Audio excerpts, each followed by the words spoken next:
বড়দিন উপলক্ষে chocolate cupcake 5 মিনিটের মধ্যে কলা দিয়ে বানিয়ে নিন। এর জন্য লাগবে 2টো কলা, 2টো ডিম, এখানে 2 চামচ তেল দেব, আর দেব হাফ টিস্পুনের থেকে একটু কম ভ্যানিলা এসেন্স, অর্ধেক বাটি চিনি দেব, হাফ চামচ দিয়ে দেব কফি, 1 চামচ ভরে দেব আমি কোকোয়া পাউডার, ভালো করে মিশিয়ে নেব। 1 বাটির থেকে একটু কম ময়দা দেব, ভালো করে মিশিয়ে নেব। অর্ধেক প্যাকেট আমি ইনো দেব। তার আগে এখন এরই মধ্যে একটুখানি চকলেট দিয়ে দেবো, হোয়াইট চকলেট আর ডার্ক চকলেট, এটাকে মিশিয়ে নেব। এরকম কফির কাপ পাওয়া যায় না, এই কাপে আমি কাপকেকগুলো বানাবো, ভালো করে দিয়ে দেব।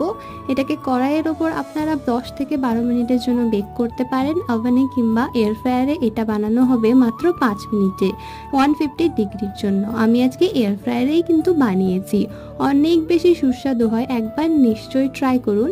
দেখার জন্য অনেক অনেক ধন্যবাদ। এরই পরে আমি আরেকটা কাপকেকের রেসিপি আপনাদের সঙ্গে শেয়ার করব।